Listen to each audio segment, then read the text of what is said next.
Good morning, friends and my students. Myself Abhishek Kumar, lecturer in electrical engineering.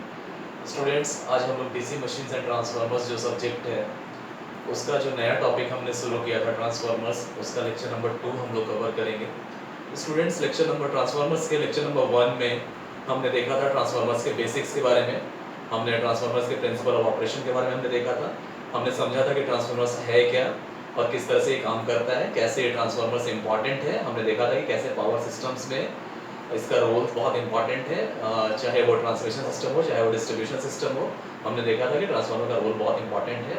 Transformer के construction की शुरुआती चीज़ें हमने देखी थी, हमने बेसिक्स देखा था कि ट्रांसफार्मर में कैसे हम लोग कोर को प्लेस करते हैं, कैसे कोर हमारा हाई सिलिकॉन कंटेंट वाला स्टील का बना होता है और कैसे CRGO स्टील हम लोग वहाँ पे यूज़ करते हैं, ठीक है। और CRGO स्टील में भी हम लोग लेमिनेशंस रखते हैं सो दैट कि आगे चल के जब हम लोग देखेंगे कि लॉसेस जो होते हैं उनमें मैग्नेटिक लॉसेस के अंदर 2 पार्ट होता है, hysteresis loss and eddy current loss. तो वहाँ एडी करंट लॉस को मिनिमाइज करने के लिए हम लोग लेमिनेशंस यूज़ करते हैं। तो हमने सिंपलेस्ट पॉसिबल कंस्ट्रक्शन और इंडिकेटिव डायग्राम पिछले लेक्चर में हमने ट्रांसफार्मर्स का देखा था।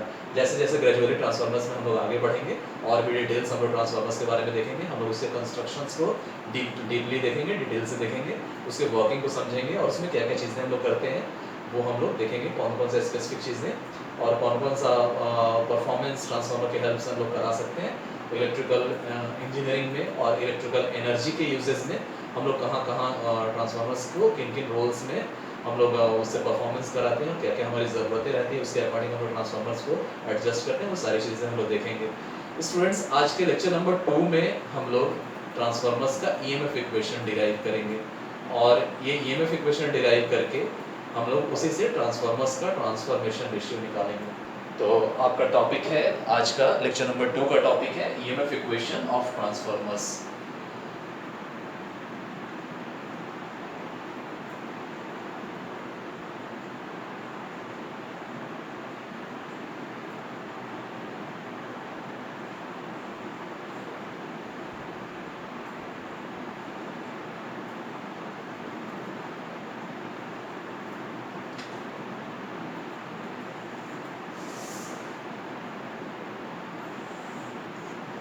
तो स्टूडेंट्स, पिछले क्लासेस में हमने देखा था कि किस तरह ट्रांसफार्मर होता है और किस तरह हम लोग इसके कोर को रखते हैं। हमने ये भी देखा था कि कोर को हम लोग लैमिनेटेड रखते हैं सो दैट कि आगे जब हम लोग लॉसेस के बारे में पढ़ेंगे तो एक लॉस होता है मैग्नेटिक लॉसेस और मैग्नेटिक लॉसेस में आगे चल के हम लोग देखेंगे तो 2 टाइप होता है, hysteresis and eddy current losses.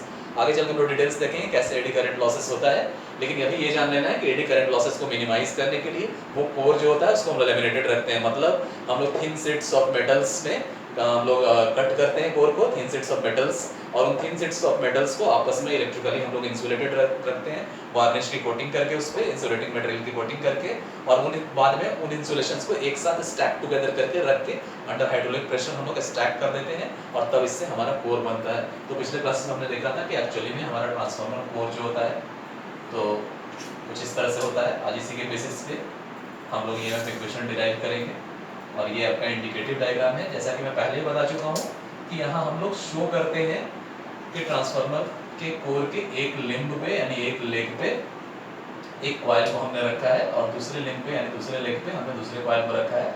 लेकिन एक्चुअली में जब हम लोग आगे डिटेल्स देखेंगे तो एक्चुअल ट्रांसफार्मर के केस में ये थोड़ा डिफरेंट होता है। वहाँ चल के हम लोग देखेंगे कि हम लोग कॉइल्स को अलग अलग लिम्स पे ना रख के एक के ऊपर एक ही प्लेस करते हैं, इंसुलेशन बीच में देके एक के ऊपर एक ही प्लेस करते हैं यानी इंटरलीव्ड रखते हैं सो दैट कि हम लोग इंश्योर कर सकें कि मैक्सिमम फ्लक्स जो है एक कॉइल का प्रोड्यूस किया हुआ मैक्सिमम फ्लक्स दूसरे कॉइल से लिंक कर सके, आप फ्लक्स लीकेज फ्लक्स की वजह से लॉसेस बहुत कम हो। ये सब चीज़ें हम लोग आगे डिटेल से कंस्ट्रक्शन में हम लोग देखेंगे कैसे ये करते हैं, लेकिन फिलहाल इंडिकेटिव डायग्राम में हम लोग इस तरह से इंडिकेट करते हैं। और लेमिनेशंस को दिखाने के लिए इस तरह से डायग्राम में हम लोग दिखाते हैं कि किस तरह से हमारा कोर लेमिनेटेड है। इस इंडिकेटिव डायग्राम में हम लोग शो करते हैं कि किस तरह से हमारा कोर जो है ट्रांसफार्मर का लेमिनेटेड है।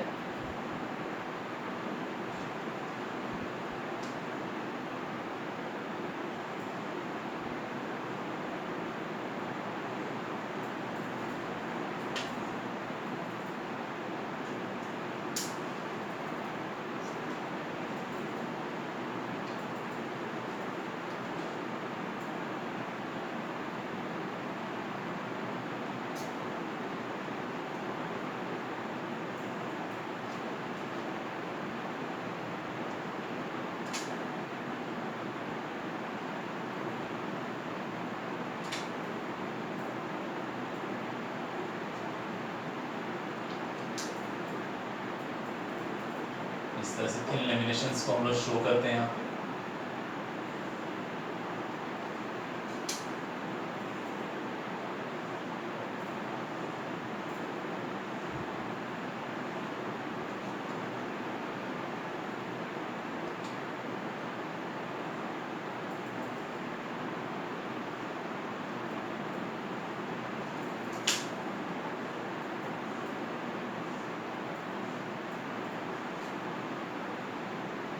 तो इस तरह से ये हमारा लेमिनेटेड कोर है, और पिछले क्लासेस में भी हम लोग देख चुके हैं कि किस तरह से बाइंडिंग को हम लोग प्लेस करते हैं। सपोज दैट एक लिंब पे यानी एक लेग पे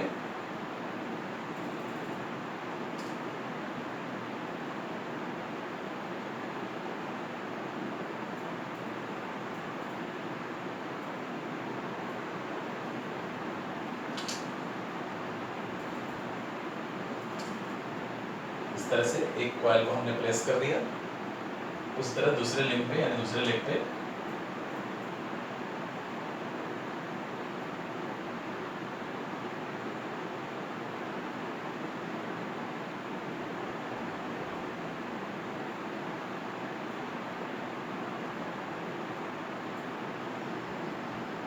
दूसरे कॉइल को हमने प्लेस कर दिया। ठीक है, यहाँ पे this is your core, transformer core.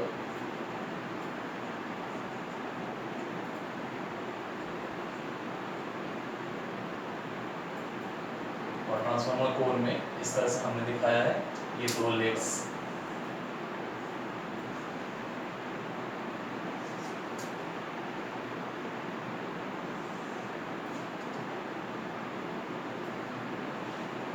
इन्हें हम लोग लेग्स कहते हैं या इस तरह से लिम्स कहते हैं।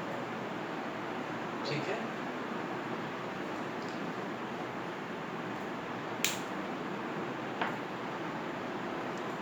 अब यहाँ पे होगा क्या स्टूडेंट्स, तो इसमें हम लोग जानते हैं कि अगर पिछले क्लासेस में भी हमने देखा था कि अगर यहाँ पे हम कोई एक वोल्टेज सोर्स प्रोवाइड कर दें जो कि टाइम वेरिंग वोल्टेज सोर्स हो, ठीक है, टाइम वेरिंग वोल्टेज सोर्स हो, और हम लोग मैक्सिमम केस में चूंकि हमारा पूरा इलेक्ट्रिकल एनर्जी सिस्टम और पूरा पावर सप्लाई सिस्टम और पूरा हमारा इलेक्ट्रिकल इंजीनियरिंग का एनालिसिस जो है वो ऐसी साइनसोइडल वेव्स पे डिपेंडेंट है। हम लोग जो इलेक्ट्रिकल एनर्जी जनरेट्स भी करते हैं पावर स्टेशंस के अंदर, जनरेटिंग स्टेशंस के अंदर, वो भी अल्टरनेटिंग साइनसोइडल फॉर्म में रहता है। तो अगर इसमें हम लोग अल्टरनेटिंग साइनसोइडल वोल्टेज प्रोवाइड करते हैं, सपोज दैट, अब होता क्या है कि पिछले क्लासेस में भी मैं बता चुका हूँ कि जिस कॉइल से हम लोग इलेक्ट्रिकल एनर्जी इनपुट देंगे इस ट्रांसफार्मर को, उसको हम लोग प्राइमरी बोलते हैं, और जिस कॉइल से इलेक्ट्रिकल एनर्जी आउटपुट लेंगे एक्सटर्नल सर्किट में देने के लिए, उसको हम लोग सेकेंडरी बोलते हैं। तो यहाँ सपोज दैट प्राइमरी में हमने एक वोल्टेज सोर्स कनेक्ट कर दिया, तो जो टाइम वेरिंग वोल्टेज सोर्स है यानी जो अल्टरनेटली साइनसोइडली वेरिंग सोर्स है। ठीक है, अब अल्टरनेटली साइनसोइडली वेरिंग सोर्स है, अब डेफिनेटली क्या होगा कि हमने सोर्स को कनेक्ट कर दिया, ये सर्किट कंप्लीट है प्राइमरी कॉइल का, तो सर्किट कंप्लीट है तो करंट फ्लो होगा। डेफिनेटली अगर हमारा voltage source alternately sinusoidally varying voltage source है तो करंट भी हमारा अल्टरनेटली साइनसोइडली वेरिंग होगा। और हम जानते हैं कि करंट अगर अल्टरनेटली साइनसोइडली वेरिंग है तो हम जानते हैं कि फ्लक्स जो होता है, मैग्नेटिक फ्लक्स, वो होता है एमएमएफ अपॉन रिलक्टेंस, यानी number of turns into current divided by reluctance. और फर्दर इसको हम लोग और भी लिख सकते हैं, number of turns into currents, और जानते हैं हम लोग रिलक्टेंस होता है 1/μ0 μr L अपॉन K। यानी अल्टीमेटली इससे हमें पता चलता है कि हमारा जो फ्लक्स है ना वो डायरेक्टली प्रोपोर्शनल है number of turns into current के। ठीक है, इन number of turns into current के डायरेक्टली प्रोपोर्शनल है। यानी अगर होगा क्या, हम लोग यहाँ पे जानते हैं इलेक्ट्रिकल इंजीनियरिंग के कांसेप्ट से हमें ये पता है कि अगर alternately sinusoidally varying voltage source यहाँ पे हम दे रहे हैं सप्लाई में और सर्किट कंप्लीट है, तो जो करंट फ्लो होगा वो भी अल्टरनेटली साइनसोइडली वेरिंग होगा, और करंट अगर अल्टरनेटली साइनसोइडली वेरिंग होगा तो हमारा जो फ्लक्स क्रिएट हो रहा है उसकी वजह से वो भी अल्टरनेटली साइनसोइडली वेरिंग नेचर का होगा। तो होगा क्या कि ये जो फ्लक्स है, अब ये फ्लक्स का फ्लो कैसे हो रहा होगा और हम लोग देख लेते हैं। तो डेफिनेटली फ्लक्स भी अल्टरनेटली साइनसोइडली वेरिंग है, तो फ्लक्स कुछ इस तरह से होगा जिस तरह हमारा साइन वेव का कर्व रहता है। तो साइन वेव का कर्व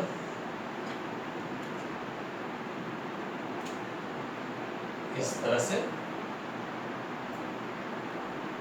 हमारा फ्लक्स भी अल्टरनेटली साइनसॉइडली वैरिंग नेचर का होगा।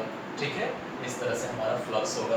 तो यहाँ पे हम लोग देख सकते हैं अल्टरनेटिंग साइनसॉइडली वैरिंग क्वांटिटीज जो होती हैं उनका नेचर होता है कि इस तरह मैग्नीट्यूड इस तरह इंक्रीज करता है, जीरो से मैक्सिमम पे पहुंचता है मैग्नीट्यूड, फिर मैग्नीट्यूड डिक्रीज करता है, जीरो पे आता है, और फिर इस तरह नेगेटिव साइड में मैग्नीट्यूड बढ़ता है, बढ़ते बढ़ते मैक्सिमम पे आता है, फिर इस तरह जीरो होता है। अल्टरनेटिंग साइनसॉइडली वैरिंग क्वांटिटीज की ये पहचान है, और ये साइन वेव का जो वेव फॉर्म है उसके अकॉर्डिंग इनका वेरिएशंस होता है। और हम जानते हैं कि वेरिएशन मैग्नीट्यूड में भी होता है और डायरेक्शंस में भी होता है। तो यहाँ पे क्या होगा, यहाँ जीरो से स्टार्ट होगा फ्लक्स, और एक समय यहाँ पे आके फ्लक्स मैक्सिमम हो जाएगा, जिसको हम लोग फाई एम से इंडिकेट कर सकते हैं। ठीक है, और वो वैल्यू कब मिलेगा हमें, तो डेफिनेटली यहाँ हम लोग जानते हैं कि जब यहाँ ये एंगल जीरो है तो इसकी वैल्यू जीरो होगी। जैसे ही हम लोग पाई बाई टू पे पहुंचेंगे तो हमें मैक्सिमम वैल्यू मिलेगी, फिर हम लोग पाई पे पहुंचेंगे तो अगेन फ्लक्स जीरो हो जाएगा।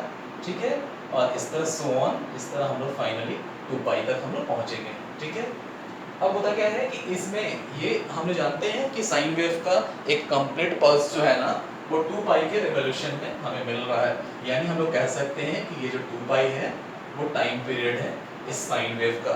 एक वेव के कंप्लीट होने के लिए जो टाइम लग रहा है, जो टाइम पीरियड है, वो अगर कैपिटल टी से हमने इंडिकेट कर दिया तो डेफिनेटली यहाँ पे जो टाइम लग रहा है, तो इस टाइम पीरियड को अगर हम लोग देखें तो यहाँ पे जो टाइम पीरियड लग रहा है पाई बाई टू, यहाँ 2 पाई, यानी हम लोग कह सकते हैं कि यहाँ 2 पाई जो है साइन वेव का टाइम पीरियड है।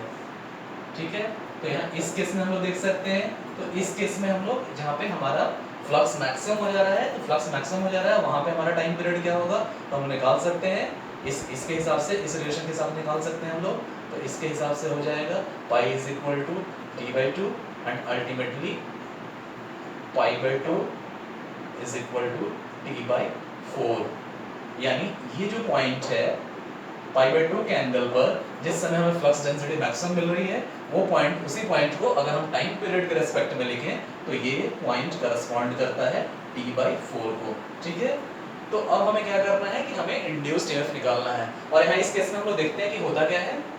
तो इस केस में हमने देखा, इस केस में पिछले क्लास में भी हम लोग देख चुके थे कि जैसे ही प्राइमरी को हम लोग सप्लाई देते हैं, ठीक है, प्राइमरी को हम लोग सप्लाई देते हैं अल्टरनेटिंग साइनसॉइडल वोल्टेज अप्लाई करके, तो यहाँ करंट फ्लो होगा क्योंकि सर्किट कंप्लीट है, और जैसे ही करंट फ्लो होगा तो ये फ्लक्स एक्शन में आ जाएगा, फ्लक्स प्रोड्यूस हो जाएगा, मैग्नेटिक फ्लक्स। और हम लोग देख चुके हैं कि मैग्नेटिक फ्लक्स इस तरह, मैग्नेटिक फ्लक्स भी अल्टरनेटिंग साइनसॉइडली वैरिंग होगा। तो ये फ्लक्स जो होगा, अब फ्लक्स इस हाई परमेबल मटेरियल का जो कोर बना हुआ है उससे ये फ्लक्स पास करेगा, और इस तरह से होते हुए इस कोर में फ्लक्स अपना पाथ कंप्लीट करेगा।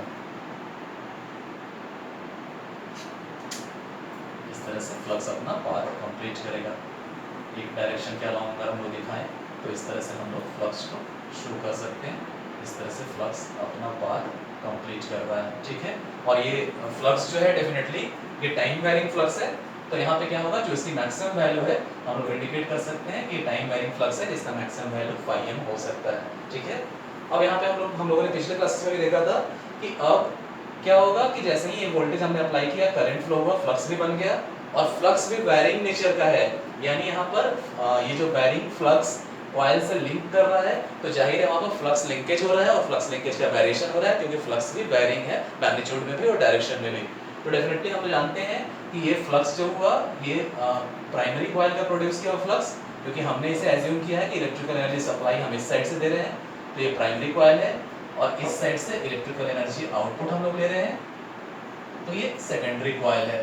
तो अब हम लोग देख सकते हैं कि प्राइमरी का प्रोड्यूस किया हुआ फ्लक्स इस तरह से जाके सेकेंडरी से लिंक कर रहा है। ठीक है, और ये फ्लक्स वैरिंग नेचर का है, तो जाहिर है फ्लक्स लिंक कर रहा है इसके नंबर ऑफ टर्न्स से, और लिंक करने के बाद ये फ्लक्स लिंकेज का वेरिएशन हो रहा है। ठीक है, तो सपोज दैट हम लोग इमेजिन कर लें कि हमने n1 टर्न्स प्राइमरी को दिया है, हमने n2 टर्न्स सेकेंडरी को दिया है। ठीक है, तो यहाँ पर फ्लक्स लिंकेज हो रहा है, फ्लक्स का वेरिएशन भी हो रहा है, यानी फ्लक्स लिंकेज में चेंजेस हो रहा है। और हमें जहाँ हम लोग जानते हैं कि Faraday's laws of electromagnetic induction के हिसाब से जब भी फ्लक्स लिंकेज का चेंज होगा तो वहाँ एक ईएमएफ इंड्यूस होगा। तो डेफिनेटली यहाँ पर Faraday's law of electromagnetic induction के स्टैटिक फॉर्म होने की वजह से, स्टैटिक फॉर्म इसलिए कि यहाँ जहाँ कंडक्टर स्टेशनरी रहता है और फ्लक्स में वेरिएशन आता है, और वहाँ जब rate of change of flux linkage हो तो हम लोग जानते हैं कि जहां भी rate of change of flux linkage होगा वहां Faraday's loss of electromagnetic induction के हिसाब से ईएमएफ इंड्यूस होगा। तो डेफिनेटली यहाँ पे प्राइमरी का क्रिएट किया हुआ फ्लक्स सेकेंडरी से जाकर लिंक कर रहा है, यहाँ फ्लक्स लिंकेज का चेंज हो रहा है और rate of change of flux linkage के हिसाब से डेफिनेटली यहाँ पे ईएमएफ इंड्यूस होना चाहिए।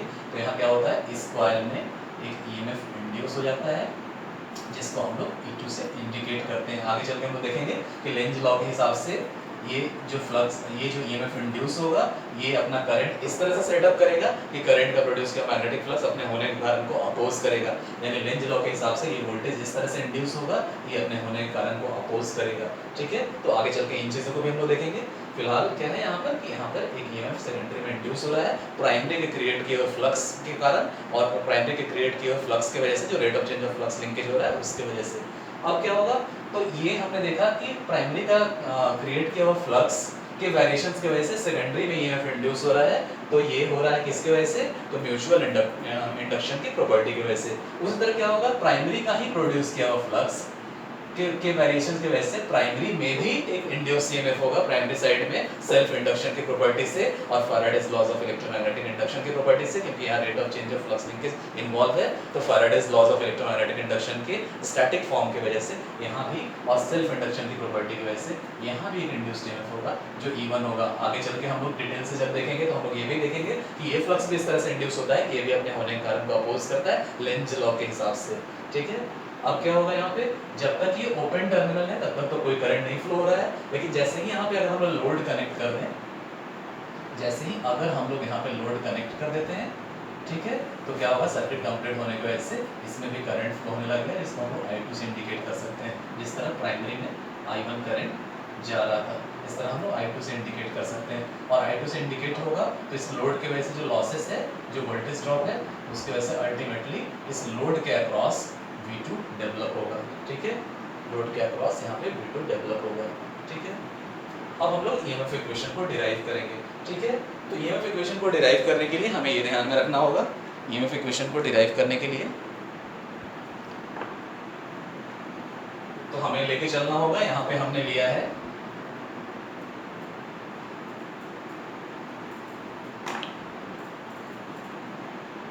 हमें लेके चलना होगा N1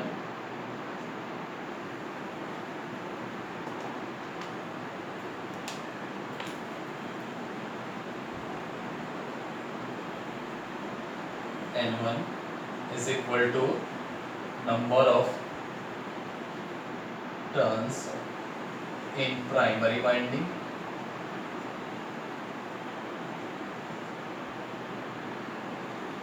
ठीक है, N2 is equal to number of turns in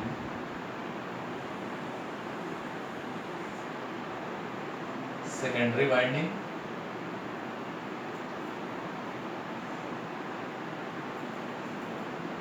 और 5 फ्लक्स है। और हमने देखा कि एक समय आके जब एंगल π/2 पे होगा या time period T/4 time period के करस्पॉन्डिंग हमें यहाँ फ्लक्स की मैक्सिमम वैल्यू मिलेगी। तो φm maximum value of flux in core. ठीक है, और हम लोग जो अल्टरनेटिव साइनसॉइडली वायरिंग वोल्टेज यहाँ पर अप्लाई कर रहे हैं, सपोज दैट उसकी फ्रीक्वेंसी यानी सप्लाई फ्रीक्वेंसी f है, supply frequency of AC voltage source.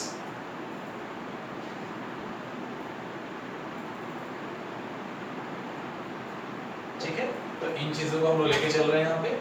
अब होगा क्या यहाँ पे कि हम लोग देख रहे हैं कि यहाँ पे फ्लक्स का वेरिएशन हो रहा है।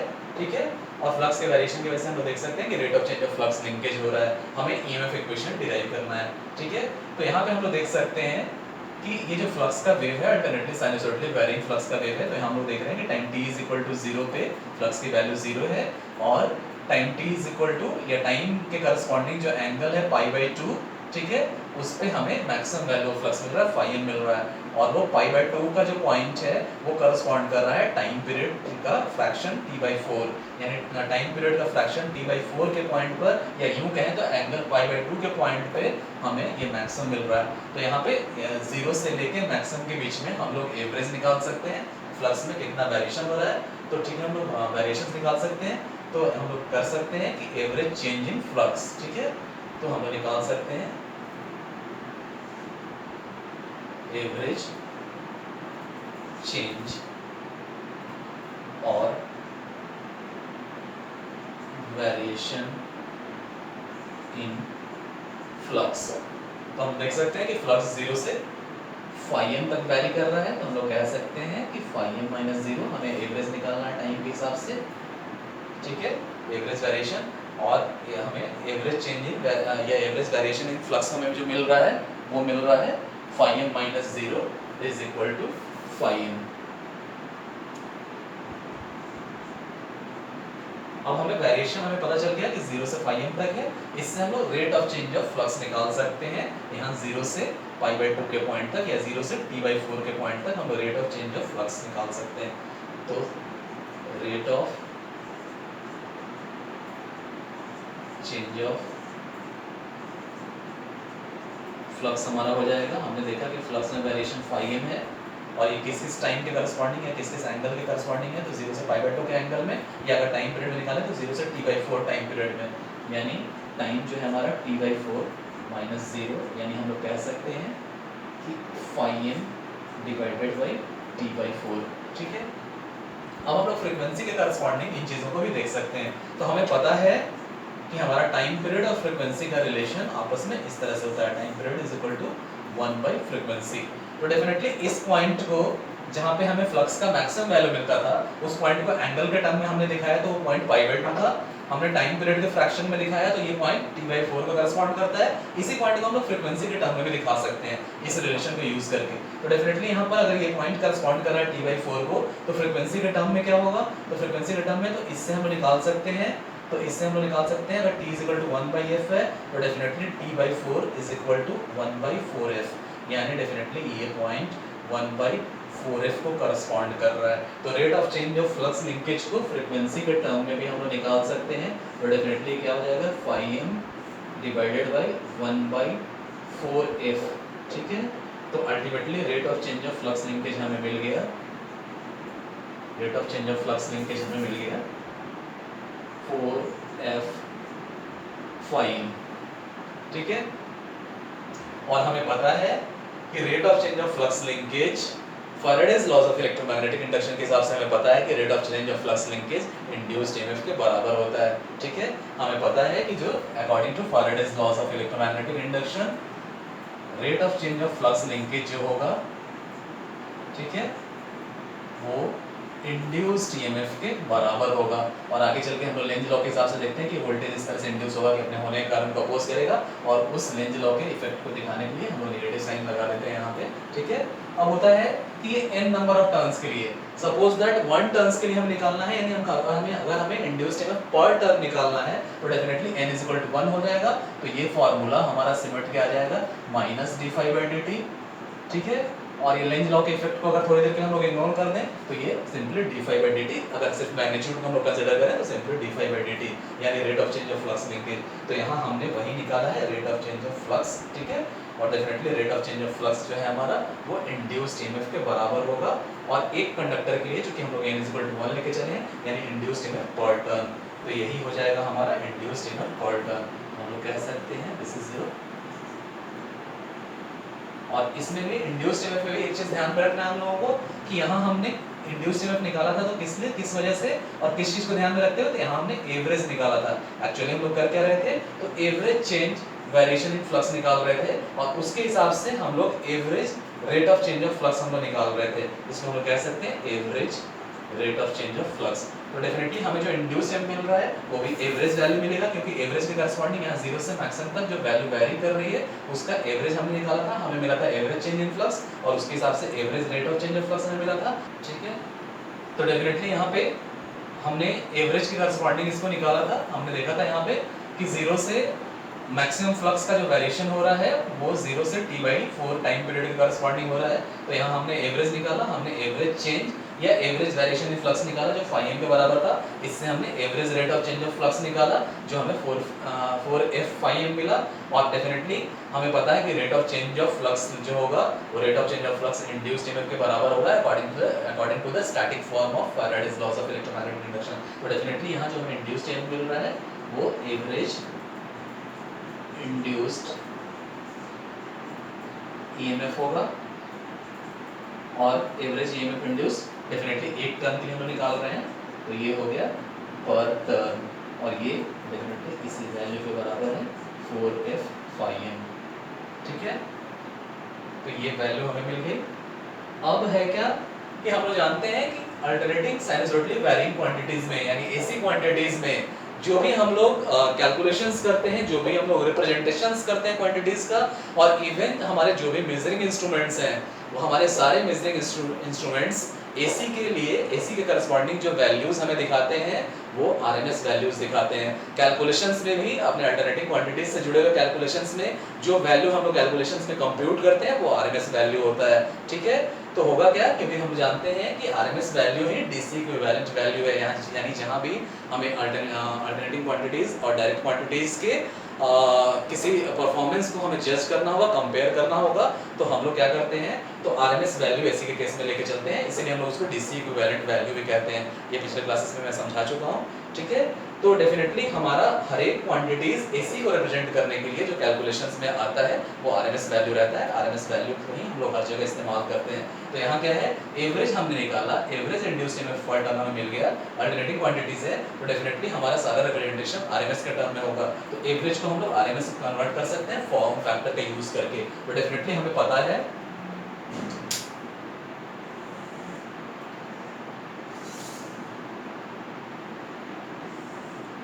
तो डेफिनेटली हम जानते हैं कि फॉर्म फैक्टर और फॉर्म फैक्टर में एसी क्वांटिटीज के लिए यानी अल्टरनेटली साइनसॉइडली वैरिंग क्वांटिटीज के लिए हम जानते हैं क्या हो जाता है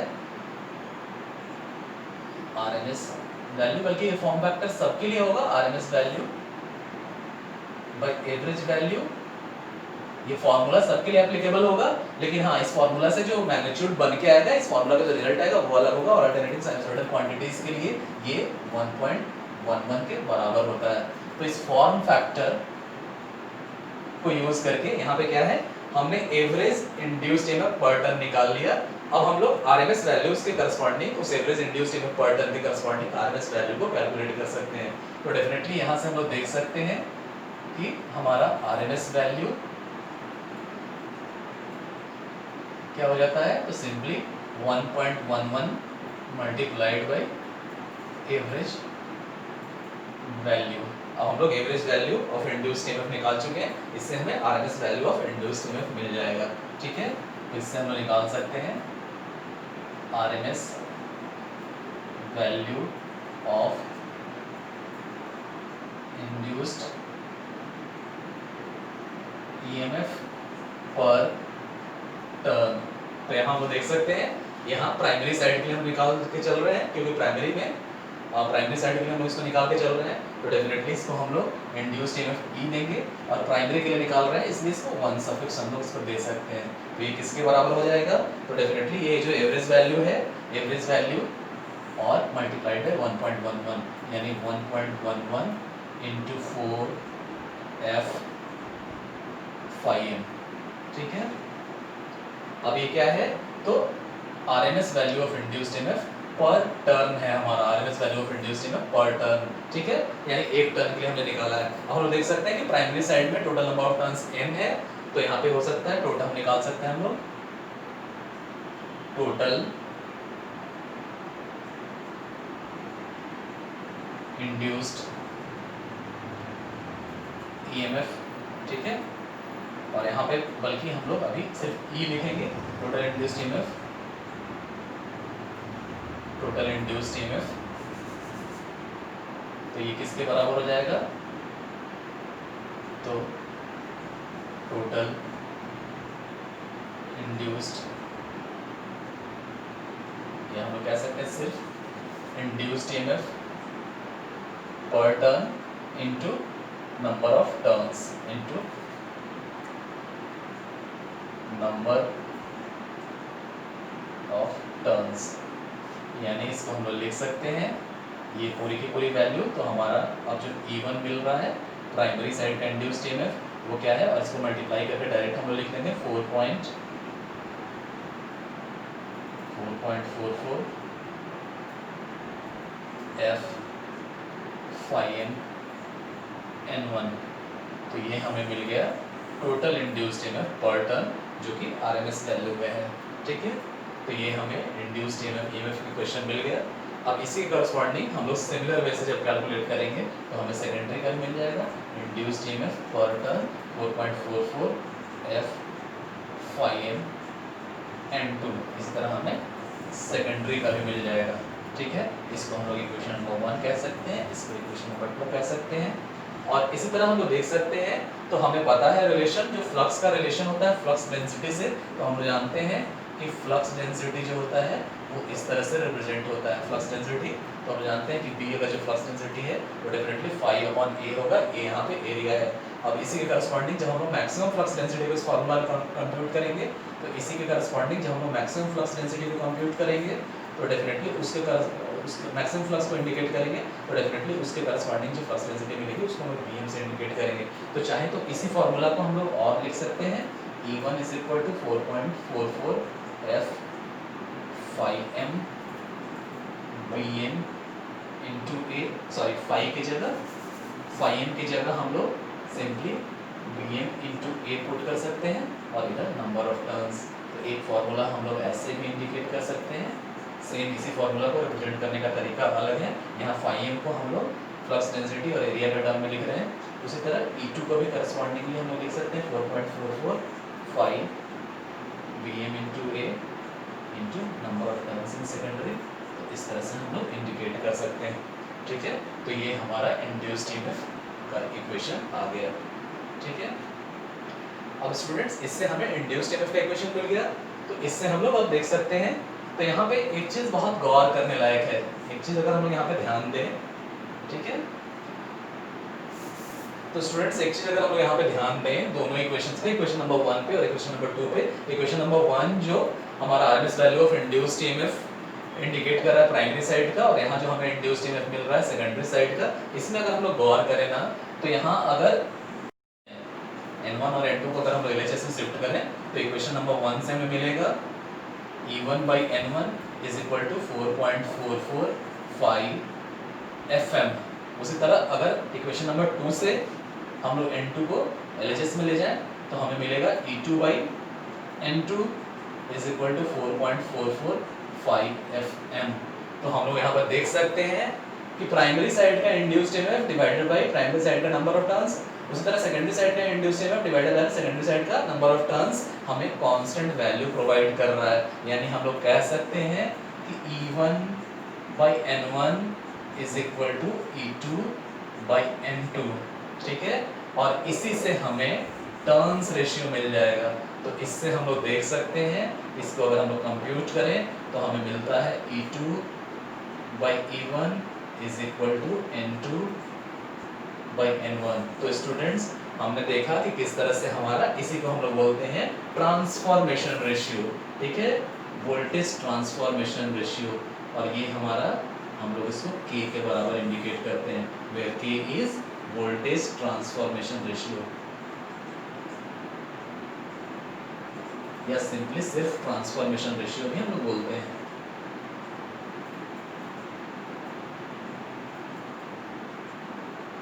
सिंपली ट्रांसफॉर्मेशन रेशियो भी हम लोग बोलते हैं। तो स्टूडेंट्स यहाँ हमने देखा, हमने डिराइव किया ईएमएफ इक्वेशन ऑफ ट्रांसफॉर्मर्स। हमने ईएमएफ इक्वेशन ऑफ ट्रांसफॉर्मर्स में सबसे पहले हमने किया क्या, तो एक बार हम लोग इस स्टेप को देख लेते हैं हमने किया क्या। तो हम लोग इस तरह से देखें कि फ्लक्स का वेरिएशन हो रहा है अल्टरनेटिंग साइनसॉइडली, और अल्टरनेटिंग साइनसॉइडली में आप लोग देख रहे हैं कि 0 से मैक्सिमम वैल्यू ऑफ फ्लक्स का वेरिएशन किसके किसके बीच में हो रहा है, तो 0.0 से एंगल वाला पॉइंट पाई बाई 2 के बीच में, या टाइम पीरियड के करस्पॉन्डिंग अगर हम पॉइंट लेके चले तो 0 से t/4 के पॉइंट के बीच में, या अगर फ्रीक्वेंसी के टर्म में रिप्रेजेंट करें तो 0 से 1/4f फ्रीक्वेंसी के बीच में हमारा फ्लक्स 0 से मैक्सिमम हो रहा है। और उसके लिए हमने क्या किया, तो हमने पहले चेंज ऑफ फ्लक्स देखा, उससे हमने average rate of change of flux निकाला, और हमें पता है कि rate of change of flux Faraday's laws of electromagnetic inductions के स्टैटिक फॉर्म के हिसाब से इंड्यूस्ड ईएमएफ के बराबर होता है। Average rate of change of flux linkage होता है Faraday's laws of electromagnetic induction के हिसाब से इंड्यूस्ड ईएमएफ के बराबर होता है। तो उससे हमने एवरेज इंड्यूस्ड ईएमएफ निकाला, और एक टर्न के लिए निकाला, इसलिए पर टर्न हमें ये वैल्यू मिली, और इससे टोटल नंबर ऑफ टर्न्स के लिए हमने कंप्यूट किया, तो प्राइमरी साइड में ये, सेकेंडरी साइड में ये, तो हमें इंड्यूस्ड ईएमएफ का इक्वेशन हम लोगों ने डिराइव करके यहाँ पे लाया। और इससे एक और इंड्यूस्ड ईएमएफ का इक्वेशन हम निकाल सकते हैं, जहां हमने फ्लक्स को, मैक्सिमम फ्लक्स को हमने फ्लक्स डेंसिटी और एरिया के टर्म में रिप्रेजेंट किया।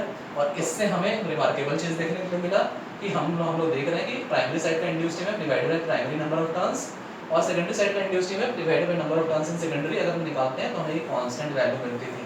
तो इससे हम लोग आ गए वोल्टेज ट्रांसफॉर्मेशन रेशियो पे, और हमने देखा कि E2/E1 NT/N2/N1, और इसको हम लोग K से इंडिकेट करते हैं, और K को हम लोग वोल्टेज ट्रांसफॉर्मेशन रेशियो बोलते हैं। ठीक है, अब ट्रांसफॉर्मेशन रेशियो से रिमार्केबल चीजें हम लोग देख सकते हैं यहाँ पे। ठीक है, तो ट्रांसफॉर्मेशन रेशियो से हम लोग देख सकते हैं कि यहाँ पे इस तरह हमारा वोल्टेज का मैकेनिज्म है। तो अगर हम लोग यहाँ पे गौर करें, ट्रांसफॉर्मेशन रेशियो से ही हम लोग स्टेप अप और स्टेप डाउन का मैकेनिज्म जो हम लोग यूज करते थे, पिछले लेक्चर में हमने देखा था कि किस तरह हम लोग बोलते थे कि N2 is greater than N1 जब होगा तो ये ट्रांसफॉर्मर स्टेप अप मैकेनिज्म में होगा, वहीं अगर N2 लेस देन N1 होगा तो ये ट्रांसफॉर्मर स्टेप डाउन मैकेनिज्म में होगा। हम लोगों ने इसको यूज किया है, हम लोग इसको बोलते थे। अभी हम लोग देखेंगे कि कैसे वैलिड है और ये कैसे आता है। तो यहाँ से हम लोग बहुत क्लियरली देख सकते हैं, कि अगर इस केस में हम लोग लिख सकते हैं if N2 is greater than N1, ठीक है, तो इससे हम लोग इस रिलेशन से देख सकते हैं वोल्टेज ट्रांसफॉर्मेशन रेशियो से कि अपने आप हमें मिलेगा E2 is greater than E1। तो यहाँ से क्लियरली हमें मिल रहा है, जो चीज़ हम लोग यूज करते थे कि N2 is greater than N1 होगा तो ये स्टेप अप मैकेनिज्म होगा। यहाँ हमें क्लियरली दिख रहा है कि कैसे होगा। तो इससे ट्रांसफॉर्मेशन रेशियो हम लोग देख सकते हैं कि जैसे ही N2 greater than N1 होगा हमें E2 greater than E1 मिल रहा है, और इसको हम लोग बोलते थे स्टेप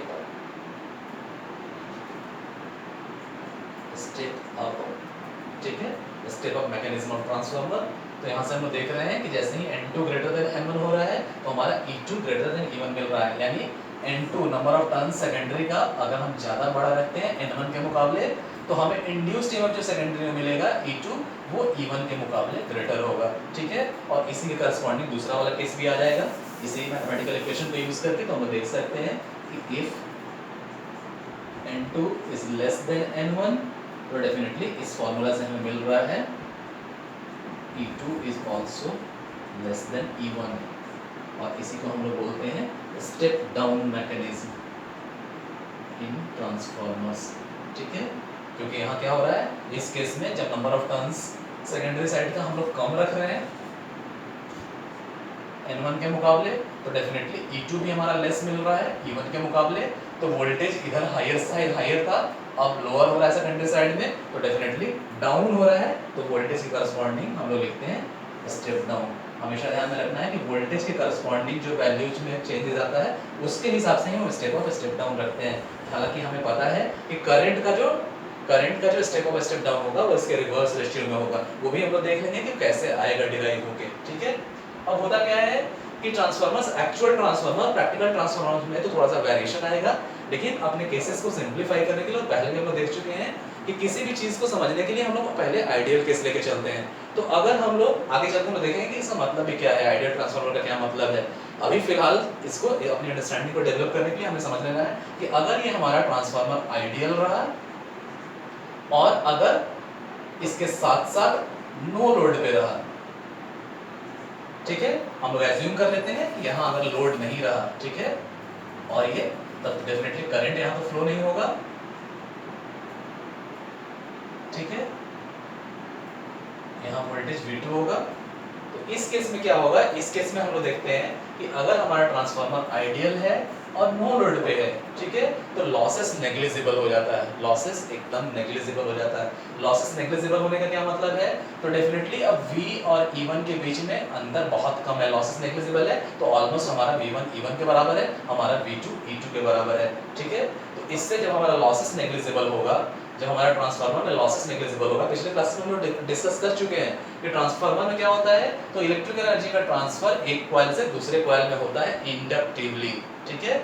और हम लोग देखते हैं कि ट्रांसफार्मर में इलेक्ट्रिकल एनर्जी का ट्रांसफर हो रहा है, जो इलेक्ट्रिकल एनर्जी इनपुट दे रहे हैं हम लोग प्राइमरी साइड, और उसका मैक्सिमम पार्ट इलेक्ट्रिकल एनर्जी का आउटपुट साइड में हमें मिल जा रहा है। ये ट्रांसफार्मर खुद कंज्यूम बहुत कम करता है, सिर्फ ट्रांसफार्मर में जो लॉसेस है उतना ही कंजम्पशन ट्रांसफार्मर के अंदर होता है। लॉसेस में भी हमने देखा था कि मैग्नेटिक लॉसेस, जिसको हम लोग आयरन लॉसेस भी बोलते हैं, और हमारा रेजिस्टिव लॉसेस, जिसको हम लोग कॉपर लॉसेस भी बोलते हैं, सिर्फ वो होगा, और वो बहुत कम होता है, यानी ट्रांसफार्मर एनर्जी खुद में बहुत कम एब्जॉर्ब कर रहा है। और उसमें भी अगर हम लोग कंडीशन ले लें कि ये ट्रांसफार्मर आइडियल है और नो लोड पे है, तो ये लॉसेस भी एकदम नेग्लिजिबली स्मॉल हो जाता है, और हम लोग एज्यूम कर लेते हैं कि लॉसेस एकदम ना के बराबर है, ऑलमोस्ट जीरो लॉसेस है।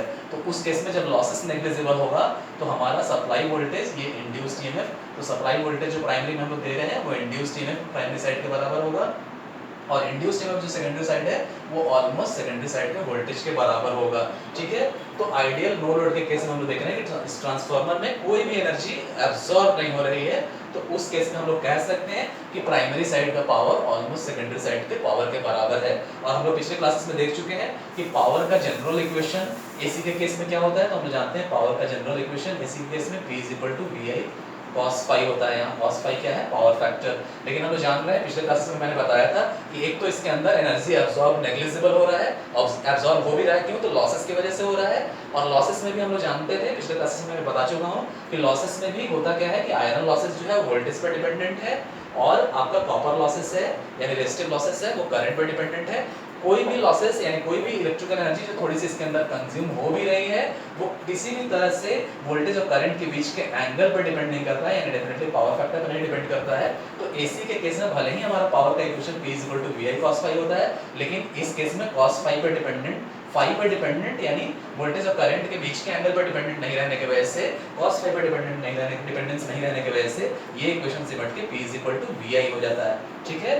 तो हम लोग कह सकते हैं कि पावर इस साइड और पावर इस साइड। अब हमने कंडीशन क्या ले लिया कि ट्रांसफार्मर आइडियल है, नो लोड पे है, यानी वो लॉसेस भी अब हमने नेग्लिजिबल एज्यूम कर लिया, तो डेफिनेटली इस साइड का पावर इस साइड के पावर के बराबर होगा। और अब जो पावर है उसमें cos phi का इन्वॉल्वमेंट नहीं है, यानी इस साइड प्राइमरी साइड का हम लोग कह सकते हैं VA voltage into volt amperes, यानी वोल्टेज इनटू करंट। ये जो VI है ना, इसको हम लोग VA की तरह भी इंडिकेट करते हैं यूनिट्स के टर्म में। ये क्या है, ये रिप्रेजेंटेशन है नोटेशन के टर्म में, यानी वोल्टेज इनटू करंट, और ये रिप्रेजेंटेशन है यूनिट्स के टर्म में, यानी वोल्ट इनटू एम्पियर्स। तो हम लोग इसको कह सकते हैं कि इधर का VA पावर इधर के VA पावर के बराबर है, ठीक है। और इसी को हम लोग जब लार्ज क्वांटिटीज में लेते हैं तो किलो से मल्टीप्लाई कर देते हैं, इधर का KVA पावर इधर के KVA पावर के ऑलमोस्ट बराबर है, क्योंकि हम लोग ऑलरेडी ले चुके हैं कि आइडियल ट्रांसफार्मर है, नो लोड पे है, यानी इसके अंदर का लॉसेस, इसके अंदर ट्रांसफार्मर के अंदर का एनर्जी कंजम्पशन ऑलमोस्ट जीरो है। तो हम लोग कह सकते हैं ना कि जब प्राइमरी VA प्राइमरी पावर आपके सेकेंडरी पावर के बराबर है, हम लोग कह सकते हैं power eight primary side is almost equal to power at secondary side। लेकिन हाँ, ये हमेशा ध्यान में रखना, ये कब होगा, जब हमारा ट्रांसफार्मर आइडियल और नो लोड पे है, तभी और तभी होगा कि ऑलमोस्ट दोनों साइड का पावर बराबर होगा। और हम देख चुके हैं कि पावर कहने का मतलब यहाँ इस केस में, ट्रांसफार्मर के केस में cos phi यानी पावर फैक्टर पर डिपेंडेंस नहीं है, तो डेफिनेटली हम लोग कह सकते हैं VA जो आपका प्राइमरी होगा वो VA सेकेंडरी के बराबर होगा, वो VA सेकेंडरी के बराबर होगा, ठीक है। अब ये VA क्या है, वोल्टेज इनटू करंट। तो अभी थोड़ी देर पहले बता चुके हैं कि ये क्या है, यूनिट के टर्म में है। एक्चुअल टर्म में जब हम लोग लिखेंगे तो वोल्टेज और करंट को हम लोग I से इंडिकेट कर सकते हैं, और प्राइमरी साइड का है तो प्राइमरी साइड का वोल्टेज V1, प्राइमरी साइड का करंट I1, और ये बराबर किसके हो जाएगा, प्राइमरी साइड का वोल्टेज V2 करंट I2 के बराबर हो जाएगा ऑलमोस्ट, ठीक है। और हमने जो ट्रांसफॉर्मेशन रेशियो जो अभी हम लोग डिराइव करके लाए थे, तो उसके वजह से ट्रांसफॉर्मेशन रेशियो में भी देख सकते हैं। तो हमारा ट्रांसफॉर्मेशन रेशियो क्या मिला था? ट्रांसफॉर्मेशन रेशियो मिला था E2/E1 is equal to N2/N1, और इसको हम लोग K के बराबर इंडिकेट कर रहे थे।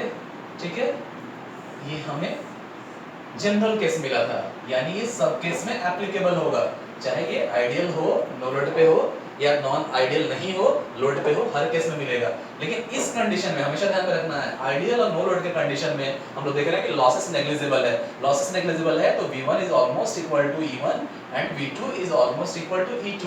ठीक है, तो आइडियल और नो लोड के कंडीशन में हमेशा ध्यान में रखना है, ये जनरल है, लेकिन आइडियल और नो लोड, यानी जब आपका ट्रांसफार्मर आइडियल है, हम लोग एज्यूम करके चल रहे हैं, और जब आपका ट्रांसफार्मर नो लोड पे है, तो उस केस में हमें ये और मिल जाएगा हमारा E2/E1, ये V2/V1 के बराबर है, वही अल्टीमेटली N2/N1 के बराबर है, और वही K है। लेकिन हमेशा ध्यान में रखना है, ये सिर्फ कब एप्लीकेबल है? जब आपका ट्रांसफार्मर आइडियल हो और जब आपका ट्रांसफार्मर नो लोड पे हो। ठीक है, अब हम लोग यहाँ आ जाते हैं वापस। तो यहाँ हमने देखा कि इनपुट VA आउटपुट VA के बराबर है, यानी VA जो प्राइमरी साइड का है वो सेकेंडरी साइड के VA के बराबर है। और एक्चुअल वैल्यूज में जब हमने लिखा तो प्राइमरी का वोल्टेज V1, प्राइमरी का करंट I1, उस तरह सेकेंडरी का वोल्टेज V2, सेकेंडरी का करंट I2। तो इससे हमें मिल सकता है, तो इससे जो हम लोग रिलेशन निकाल सकते हैं, तो इससे हम लोग कह सकते हैं कहीं ना कहीं हमारा V2/V1 जो है, इसमें क्या होगा, V1 को इधर ले जाएंगे तो I1/I2 के टर्म में है। ठीक है, अब इस वैल्यू को जब हम इस इक्वेशन में पुट करेंगे तो हमें मिल जाएगा। तो इससे हम लोग देख सकते हैं कि हमारा V2/V1 की वैल्यू हो जा रही है I1 बाई, यानी इसको हम लोग अगर इस पूरे को लिखें तो हमारा वो क्या था, तो हम लोग यहाँ देख सकते हैं E2/E1 is equal to V2/V1 is equal to N2/N1, और अल्टीमेटली अब V2/V1 की वैल्यू यहाँ पुट करेंगे तो ये हो जाएगा I1/I2। यानी हम लोग देख सकते हैं यहाँ से कि जिस तरह से जो ट्रांसफॉर्मेशन रेशियो वोल्टेज के लिए एप्लीकेबल था, उसका रिवर्स करंट के लिए एप्लीकेबल है। यानी हम लोग सेकेंडरी क्वांटिटीज का रेशियो प्राइमरी क्वांटिटीज के लिए निकालते थे, जैसे E2 सेकेंडरी का वोल्टेज है और E1 प्राइमरी का है, तो हम लोग रेशियो कैसे निकालते थे? सेकेंडरी की वैल्यू, सेकेंडरी की कोई वैल्यू को लेते थे और उसका रेशियो प्राइमरी की कोई वैल्यू को डिनोमिनेटर में रख के करते थे। तो उसी तरह अगर इस रेशियो को भी अगर हम लोग कंप्यूट करें तो सेकेंडरी का current I2 divided by primary का करंट I1, तो डेफिनेटली ये किसके बराबर हो जाएगा? 1/K। तो हम लोग देख सकते हैं कि 1/K यानी करंट का रेशियो हम लोग देख सकते हैं। तो जो वोल्टेज का ट्रांसफॉर्मेशन रेशियो है उसके मुकाबले करंट का ट्रांसफॉर्मेशन रेशियो रिवर्स है। तो इसी से हम लोग जो बार बार कहते हैं कि ट्रांसफार्मर में हम वोल्टेज को स्टेप अप और स्टेप डाउन करते हैं, करस्पॉन्डिंगली रिवर्स रेशियो में करंट भी स्टेप डाउन स्टेप अप होता है। यानी प्राइमरी साइड से सेकेंडरी साइड अगर हमारा वोल्टेज इंक्रीज हो रहा है, जिसको हम लोग स्टेप अप मैकेनिज्म बोलते हैं, तो सेकेंडरी साइड में वोल्टेज तो इंक्रीज हो रहा है लेकिन करंट डिक्रीज कर जाएगा। उसी तरह स्टेप डाउन मैकेनिज्म में जब प्राइमरी के मुकाबले सेकेंडरी में वोल्टेज कम हो रहा है तो डेफिनेटली करंट वहां इंक्रीज कर जाएगा। तो वो कैसे होता था रिवर्स रेशियो में? तो ये हमें यहाँ दिख रहा है कि जो वोल्टेज का हमारा ट्रांसफॉर्मेशन रेशियो है तो करंट का ट्रांसफॉर्मेशन रेशियो उसके रिवर्स मिल रहा है, 1/K मिल रहा है। तो इस तरह से हम लोग ट्रांसफॉर्मेशन रेशियो भी हमने डिराइव कर लिया। ठीक है, तो ये ध्यान में रखना स्टूडेंट्स, किस तरह से हमने EMF इक्वेशन को हमने डिराइव किया। एक बार मैं समराइज करा देता हूँ कैसे हमने किया। यहाँ पे क्या था, हमने कोर को यहाँ पे प्लेस किया, कोर पे हमने अल्टरनेटिंग साइनसॉइडल वोल्टेज हमने सप्लाई किया। हमने देखा कि अल्टरनेटिंग साइनसॉइडल वोल्टेज अगर प्राइमरी साइड को सप्लाई कर रहे हैं तो करंट भी अल्टरनेटिंग साइनसॉइडली वैरिंग होगा। हम लोगों ने ये रिलेशन देखा कि कैसे फ्लक्स भी हमारा करंट पर डिपेंडेंट है, तो डेफिनेटली फ्लक्स का वेरिएशन भी अल्टरनेटिंग साइनसॉइडली होगा, और अल्टरनेटिव साइनसॉइडली वैरिंग फ्लक्स है। तो हमने देखा कि कैसे जीरो से मैक्सिमम वैल्यू ऑफ फ्लक्स हमें मिल रहा है, किसके करस्पॉन्डिंग? तो π/2 के पॉइंट के करस्पॉन्डिंग। अगर एंगल में ले तो टाइम पीरियड के टर्म में ले तो T/4 पॉइंट के करस्पॉन्डिंग, और अगर फ्रीक्वेंसी के टर्म में लें तो 1/4f पॉइंट के करस्पॉन्डिंग आपके फ्लक्स का वेरिएशन 0 से π तक हो रहा है। हम लोग एवरेज फ्लक्स का वेरिएशन ले लेंगे, और एवरेज फ्लक्स का वेरिएशन टाइम के रिस्पेक्ट में अगर हम लोग लेंगे तो हमें average rate of change of flux हमें मिल जाएगा। और average rate of change of flux हमें मिल जाएगा तो हम लोग जानते हैं कि average rate of change of flux जो होता है वो Faraday's laws of electromagnetic induction के स्टैटिक फॉर्म के हिसाब से इंड्यूस्ड ईएमएफ के बराबर होता है। तो डेफिनेटली उससे हमें मिल गया एवरेज इंड्यूस्ड ईएमएफ मिल गया, और एक टर्न के लिए निकाल रहे थे तो एवरेज इंड्यूस्ड ईएमएफ पर टर्न मिल गया। उसके बाद हम लोग जानते हैं कि अल्टरनेटिंग साइनसॉइडली वैरिंग क्वांटिटीज, यानी ऐसी क्वांटिटीज के केस में जो भी हमारा कैलकुलेशंस होता है, जो भी रिप्रेजेंटेशंस होता है, जो भी हमारे मेजरिंग इंस्ट्रूमेंट जो वैल्यूज दिखाते हैं, वो कौन सा होता है? आरएमएस वैल्यू होता है। आरएमएस वैल्यू को ही हम लोग हर जगह कंप्यूट करते हैं। तो हमने एवरेज वैल्यू ऑफ निकाला, यानी हमने एवरेज इंड्यूस्ड ईएमएफ पर टर्न निकाला, उसको फिर हमने ये फॉर्म फैक्टर का यूज करके, और ये फॉर्म फैक्टर होता है, और इस फॉर्म फैक्टर में एसी क्वांटिटीज के लिए हमें जो वैल्यू मिलता है वो 1.11 होता है। तो इस फॉर्म फैक्टर से हमने average value of induced EMF पर टर्न को RMS value of induced EMF पर टर्न में हमने कन्वर्ट कर दिया। उससे हमें ये इक्वेशन मिला, ठीक है, उससे हमें ये इक्वेशन मिला। और इस इक्वेशन में पर टर्न था, टोटल नंबर ऑफ टर्न्स के लिए हमने निकाला। तो प्राइमरी साइड पे अगर निकालते हैं तो प्राइमरी साइड पे टोटल नंबर ऑफ टर्न्स से हमने मल्टीप्लाई कर दिया n1 से, तो हमें प्राइमरी साइड का RMS value of induced EMF मिल गया। उस तरह सेकेंडरी साइड का RMS value of induced EMF हमें मिल गया, ये हमने निकाल लिया। इससे हमने देखा कि कैसे E1/N1 का रेशियो या A2/N2 का रेशियो हमें कांस्टेंट मिलता था। उससे हमें ट्रांसफॉर्मेशन रेशियो मिला, ये ट्रांसफॉर्मेशन रेशियो मिला।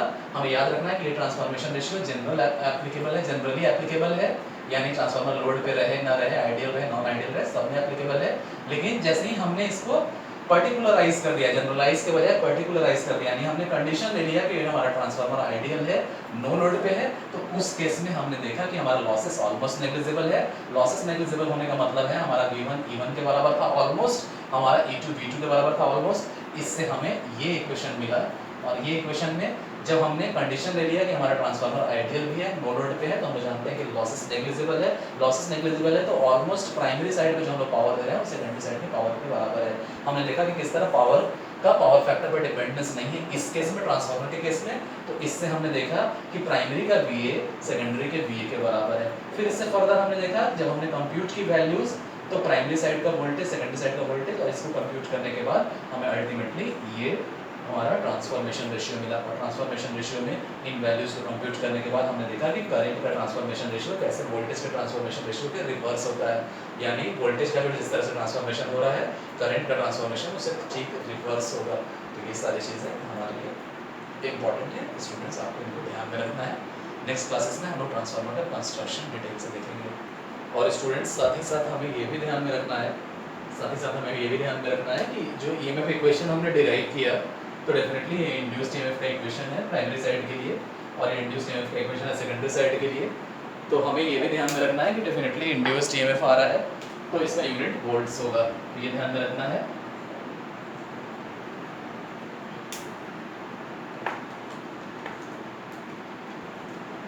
डेफिनेटली इंड्यूस्ड EMF का इक्वेशन है, डेफिनेटली इंड्यूस्ड EMF का इक्वेशन है, तो ये इसका यूनिट्स वोल्ट्स है।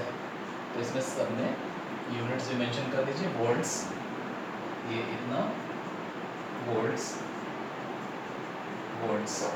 क्योंकि हमने इंड्यूस्ड EMF का इक्वेशन निकाला है तो डेफिनेटली इसका यूनिट वोल्ट्स होगा।